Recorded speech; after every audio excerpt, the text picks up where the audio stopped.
Hello, dear ladies and gentlemen, and a warm welcome to another episode of English with Mahdi.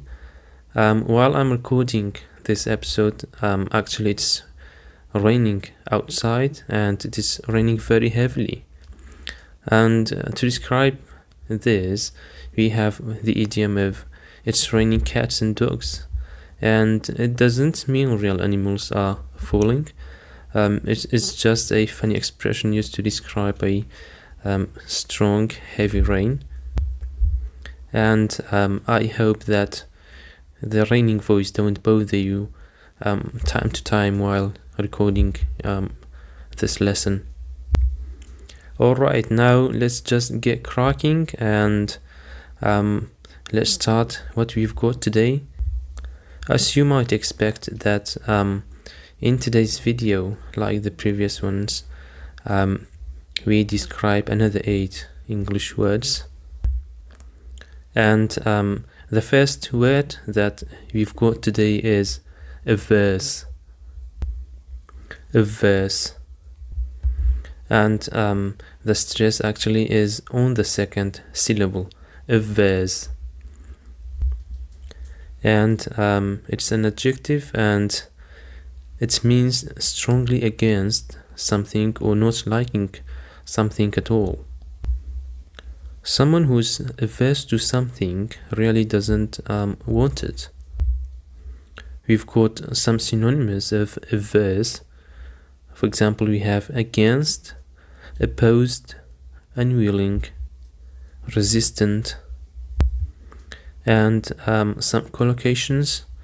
We always use averse with to. For instance, averse to change, averse to conflict, averse to danger, averse to criticism. For example, I am averse to waking up early. And she's averse to taking risks. And the last one, many people are averse to wasting time. And to understand it more clearly, imagine a person who hates waking up early. When the alarm rings at 5 a.m., they immediately press stop, hide under the blanket and say, I can't do this. I am really averse to waking up early. That's it, dear listeners, and now let's go to the second word that we have, which is ardent. Ardent. Ardent is an adjective, and it means having very strong enthusiasm, passion or love for something. Some synonyms of ardent: passionate, enthusiastic, devoted, eager, zealous. And we have some collocations as well.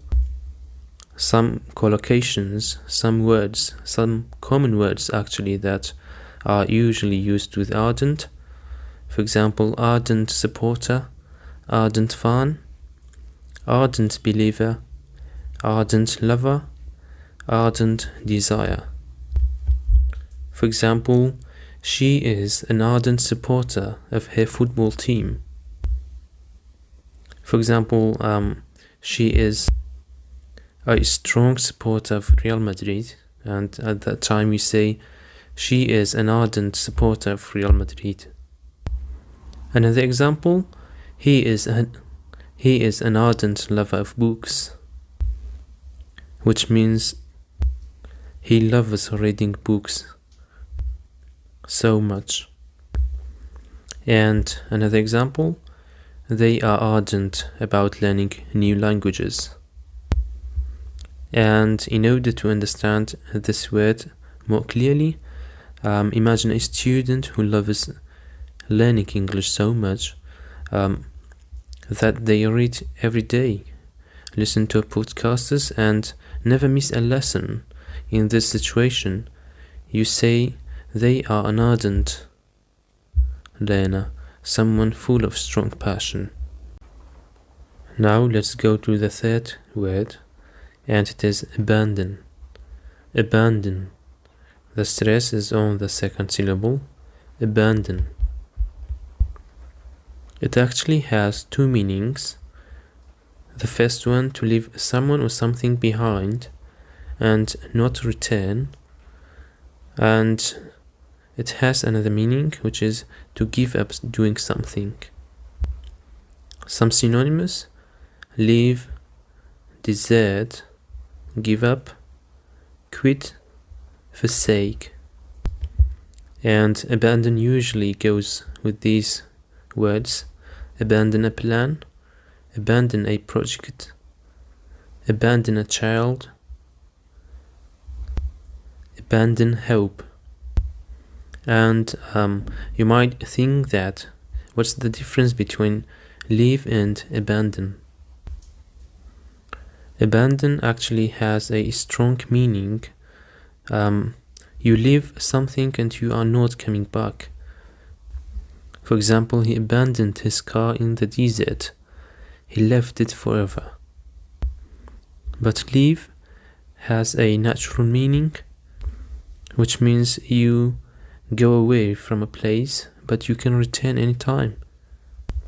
For example, I will leave the house at 7. Or she left her phone at home. And we have some more examples about abandon. For instance, he abandoned his plan after seeing the difficulties. And another one, they had to abandon the building during the fire.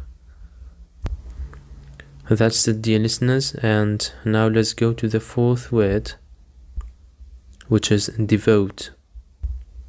Devote. And the stress is on the second syllable, devote. Devote actually is a verb, and it means to give your time, effort, or energy to something because you care about it. Some similar words. For example, dedicate, commit, give, and some common words that I usually go with devote. Devote time, devote energy, devote attention. Now we have some examples. She devotes 2 hours every day to studying English. He devoted his life to helping poor children. They devoted all their resources to the project. To better understanding, imagine a man who wakes up every morning, even on weekends, and spends 1 hour reading and practicing English. He avoids distractions, turns off his phone, and focuses completely. In this situation, we say he devoted his time to learning English, which means he gives his time and effort fully. Now for the fifth word, we have deprive. Deprive. Deprive is a verb, and it means to take something away from someone, usually something they need or should have. Some similar words we have: take away, deny, withhold. And some collocations: deprive someone of something, deprive a person of rights, and deprive yourself of sleep. Some examples: the accident deprived him of his ability to walk, and children shouldn't be deprived of an education, and she was deprived of sleep because of the noisy neighbors.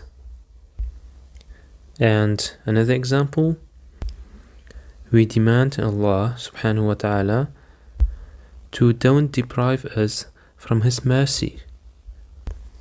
That's it, dear listeners, and now let's have another word, which is prestigious. Prestigious. Prestigious is an adjective, and it means very respected, admired, and having a good reputation. It's usually used for schools, awards, jobs, or organizations. Some synonyms for prestigious: famous, respected,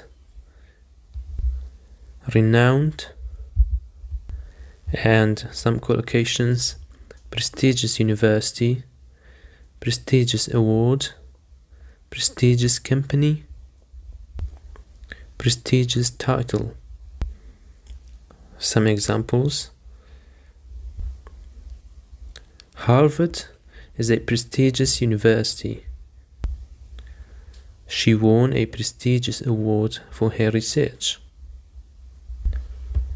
United Kingdom has a good reputation for its prestigious universities. Now imagine a student who gets accepted into a university that's known worldwide for its excellence. Everyone admires it, and it has a long history of success.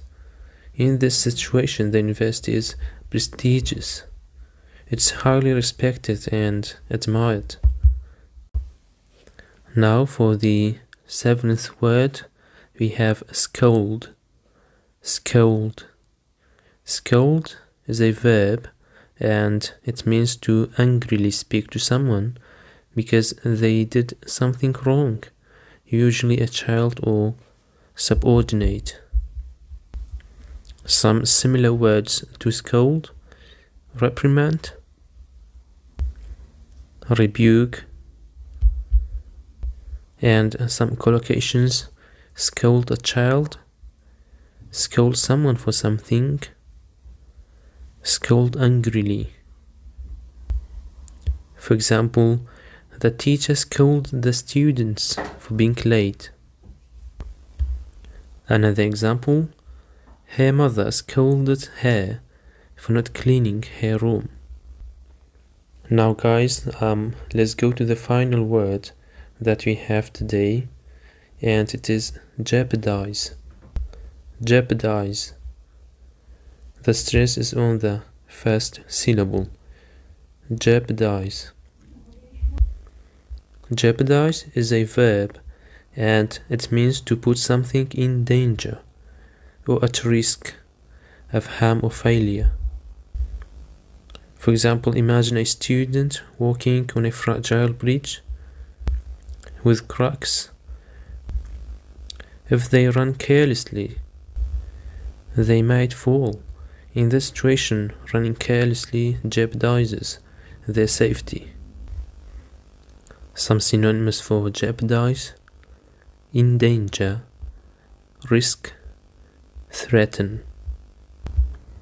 Some collocations: jeopardize your health, jeopardize safety, jeopardize a relationship, and jeopardize a career. And we have some examples: smoking can jeopardize your health. And another one: he didn't want to jeopardize his career by arguing with his boss.